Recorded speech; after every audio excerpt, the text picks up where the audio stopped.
नमस्कार दोस्तों, UPSC study point YouTube channel पर आपका स्वागत है।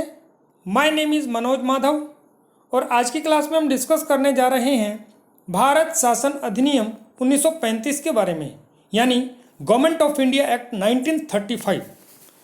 देखिए दोस्तों, मैंने आपको बताया था लास्ट क्लास में कि एक भारतीयों के बीच में भारतीय राज्यों के और भारतीय जो रियासतें थी उनके प्रतिनिधि और अंग्रेजी सरकार के प्रतिनिधियों के बीच में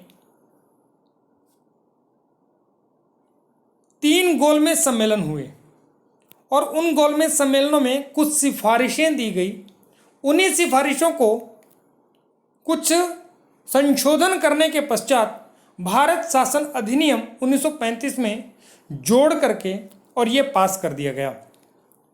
जब ये इंग्लैंड की संसद से पास होकर के आया तो इसमें दोस्तों 321 धाराएं थी और 10 अनुसूचियां थी।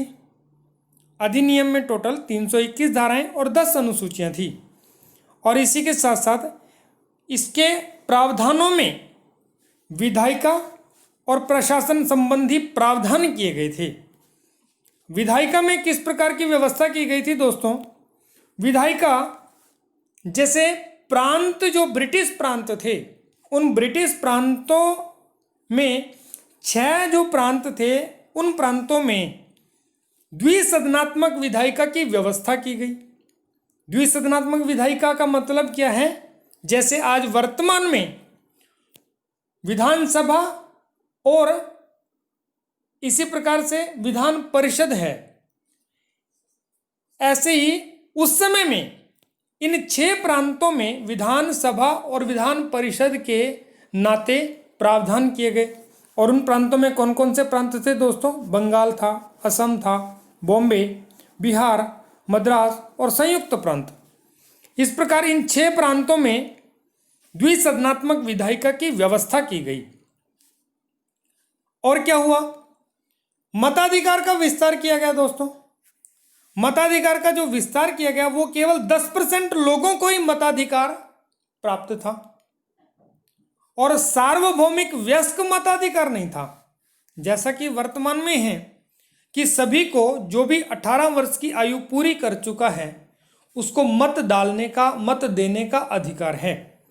तो इस प्रकार से उस समय सार्वभौमिक वयस्क मताधिकार अभी तय नहीं किया गया था, यानी सार्वभौमिक वयस्क मताधिकार को यहां पर भी नकार दिया गया। सभी को मत देने का अधिकार नहीं मिला। पृथक निर्वाचन का जो सिद्धांत था, उस पृथक निर्वाचन को और अधिक विस्तारित कर दिया गया।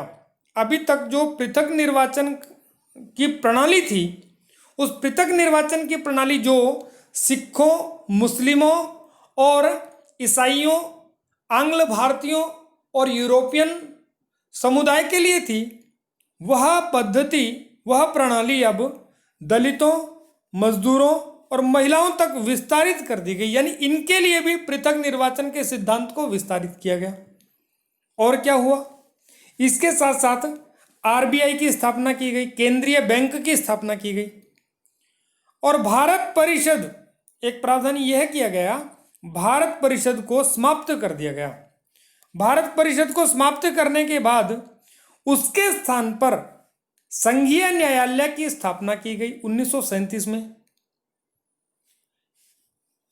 लोक सेवा आयोग के नाते जो लोक सेवा के आयोग की 3 प्रकार की व्यवस्थाएं की गई। एक सेंट्रल लेवल पर, केंद्रीय स्तर पर संघीय लोक सेवा आयोग की स्थापना की गई। राज्यों के स्तर पर राज्य लोक सेवा आयोग और 2 राज्यों को मिलाकर के उनके लिए किसी एक आयोग की स्थापना, इसी को संयुक्त लोक सेवा आयोग बोलते हैं। तो ऐसे संयुक्त सेवा आयोग, लोक सेवा आयोग की स्थापना की गई। अब प्रशासनिक व्यवस्था कैसी की गई? प्रशासनिक व्यवस्था में उसमें प्रावधान किया गया कि एक अखिल भारतीय संघ की स्थापना की जाए। अखिल भारतीय संघ में जो ब्रिटिश भारतीय प्रांत थे, यानी राज्य थे, वो उनको भी रखा जाए और जो देसी रियासतें थी उनको भी रखा जाए। परंतु यह संघ कभी भी सफल नहीं हो पाया, यह संघ बन ही नहीं पाया एक्चुअल में। और उसके कारण क्या था, उसका असफल होने का कारण क्या था?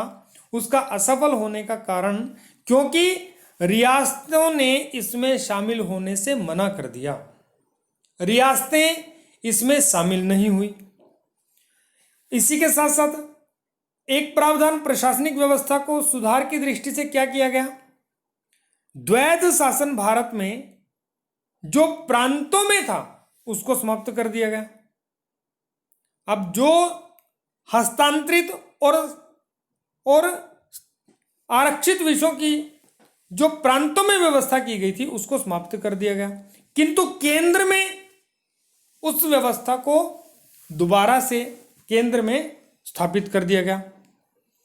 और 3 प्रकार की सूचियों का जो है इसमें निर्माण किया गया। उन 3 प्रकार की सूचियों में संघ सूची, राज्य सूची और समवर्ती सूची। संघ सूची यानी जो केंद्रीय स्तर पर कोई भी कानून बनेगा वो इन 59 विषयों के अंतर्गत बनेगा, यानी उसमें संघ सूची में 59 विषय रखे गए।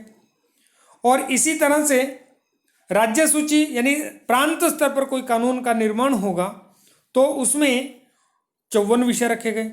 और इसी तरह से समवर्ती सूची यानी जिस पर केंद्र भी कानून बना सकता है, संघ और राज्य भी कानून बना सकता है, ऐसे 36 विषय उसमें रखे गए। और क्या हुआ दोस्तों? और इसके साथ साथ राज्यों में उत्तरदायी सरकार की स्थापना की गई। हम लोग मांग रहे थे उत्तरदायी सरकार, परंतु भारत में उत्तरदायी सरकार की व्यवस्था केवल राज्यों में की गई। और राज्यों में भी क्या व्यवस्था की गई?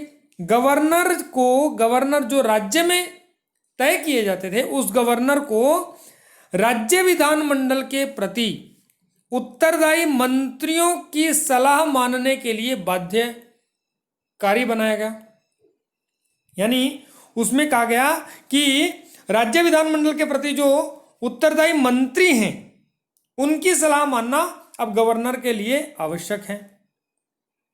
परंतु यह व्यवस्था भी प्रभावी हुई 1937 तक और बाद में निष्प्रभावी हो गई 1939 में जाकर के।